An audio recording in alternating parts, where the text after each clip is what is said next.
안녕하세요. 위즈덤TV의 신루이스입니다. 오늘은 외로운 현대인들에게 자기답게 사세요 라는 제목으로 이야기를 나누려고 합니다. 우리가 지금 살고 있는 세상에서 현대인은 경제활동을 위해서 살아갑니다. 경제활동을 하기 전에는 좀 더 돈을 잘 벌 수 있는 사람이 되기 위해서 준비하고, 경제활동을 시작한 후부터는 돈을 잘 관리하고 불리기 위해서 노력합니다. 자본주의 시장경제 시스템 안에서 경제활동에 실패하여 파산한다는 의미는 곧 사회에서 낙오자가 된다는 의미와 같습니다. 그래서 경제활동을 하는 근간에는 생사의 고통과 연결되어 있습니다. 현대인의 삶을 인간 금고로 사는 것이라고 해도 과언이 아닙니다. 문제는 평생 돈을 버는 일에 모든 것을 바치지만 충족감을 누리지 못한다는 것입니다. 못 버는 사람은 못 버는 사람대로 빈곤함으로 고통받고, 잘 버는 사람은 잘 버는 사람대로 공허감으로 힘겨워합니다. 현대인들은 이렇게 소외감에 시달립니다. 이런 현상을 조금 전문적인 용어로 인간 소외 현상이라고 합니다. 제가 너무 과장했나요? 크고 작은 차이가 있을 뿐이지 현대인들은 저만의 외로움을 항상 곁에 두고 살아갑니다. 그리고 그 결핍을 무언가로 채우려고 합니다. 인간 소외 현상의 사전적 의미를 찾아봤습니다. 네이버 지식백과에는 이렇게 나와 있습니다. 사람이 참다운 자기 자신을 잃어버리고 남만을 쫓아가는 현상. 이는 자신의 존재 가치에 대한 창의력을 발휘하지 못한 가운데 자신들이 만든 기계나 조직의 부품이 되어가는 현상을 의미한다. 경제 생활을 한다는 의미는 크고 작은 조직의 일원이 되어서 산다는 뜻입니다. 자신의 노동의 대가로 일정한 급여를 받고 그 급여로 삶을 살아갑니다. 현장에서 일하는 육체 노동자이든 사무실에서 일하는 지식 노동자이든 간에 조직 생활을 하게 되면 필연적으로 발생하는 스트레스가 있습니다.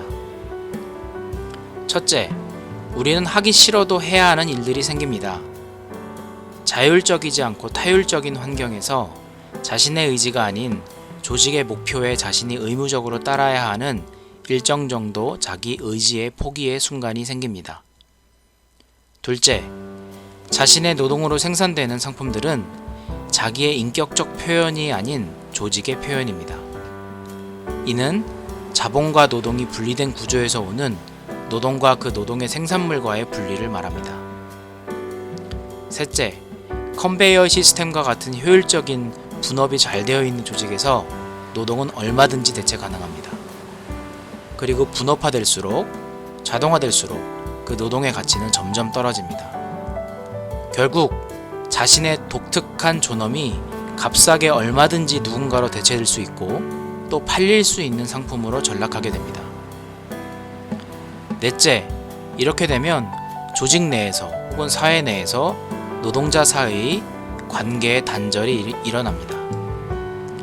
경쟁 구도 속에서 옆에 있는 사람보다 잘해야 하며 순수하게 인격적인 관계를 맺기보다는 서로 주고받는 것이 있어야 관계가 성립되는 시장 교환적 관계가 일반화됩니다.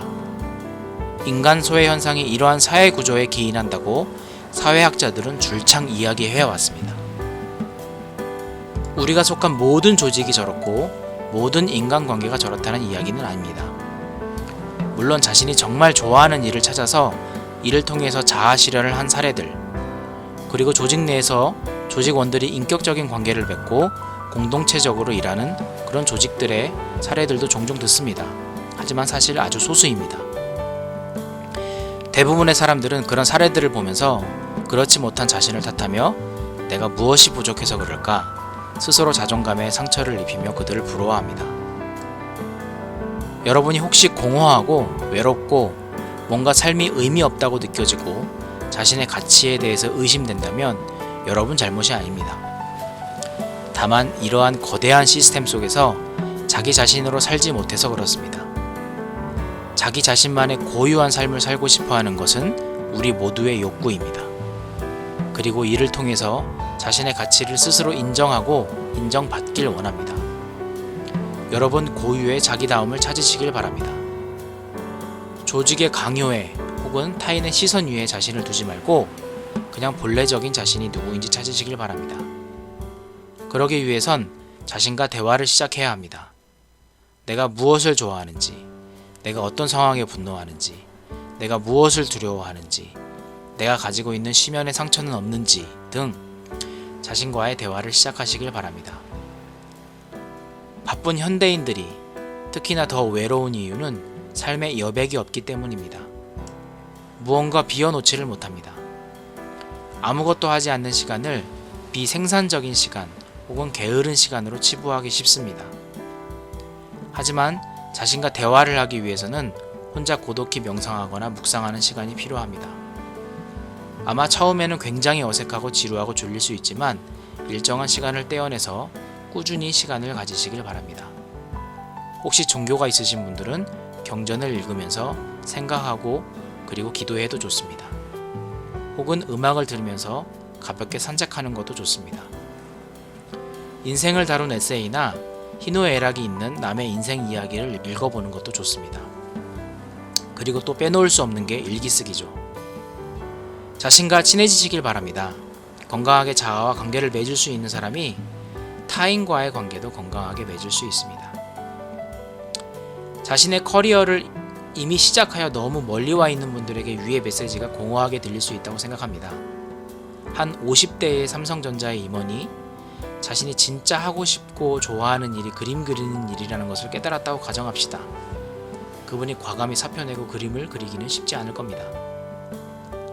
그럼에도 불구하고 자기다움을 찾아가는 일은 젊은이에게든 이미 나이를 지긋이 드신 노년에게든 필요하다고 생각합니다.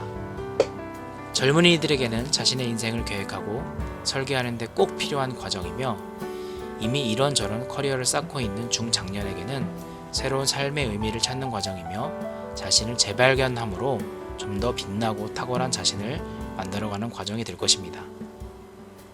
자신이 가장 자신다울 때 빛이 납니다. 한 가지 오해는 안 하셨으면 합니다. 자기다움을 찾는 과정과 직업과 커리어를 선택하는 과정과 꼭 연결되는 것은 아닙니다. 자기다움은 취미생활이 될 수도 있고 일 외의 과외생활이 될 수도 있고 인간관계를 맺는 방식의 변화일 수도 있습니다. 사실 대부분의 경우 사람들은 적성에 맞지 않지만 경제생활을 위해서 일합니다. 우리 사회에서 자신이 하고 싶은 일을 찾을 수 있고 그리고 선택할 수 있는 환경에 놓인 것 자체가 사실 특권입니다. 여튼 어떠한 환경에 놓이든 간에 자신의 인생을 자신의 주체성을 가지고 살아가는 힘을 얻고 자신감을 갖는 일, 그래서 의미 있다고 느끼고 가치 있다고 느끼고 자신의 존재감을 스스로 느낄 수 있는 것, 그것이 자기다움을 가지고 살아가는 사람들의 삶입니다. 여러분이 혹시 외롭고 때론 공허하고 별 가치 없다고 느껴지거나 나를 둘러싼 세상이 무섭다고 느껴진다면 한번 고민해보세요. 내 진정한 자아와 멀리 떨어져 있어서 그런 게 아닐까 한번 생각해 보시길 바랍니다. 자신과의 대화를 시작하시길 바랍니다. 앞으로 관해서 더 많은 이야기를 하도록 하겠습니다. 여러분, 지혜롭게 생각하고 묵상하면서 삽시다. 그리고 모두 행복합시다. 다음 시간에 뵙겠습니다. 위즈덤TV의 신 루이스였습니다. 감사합니다.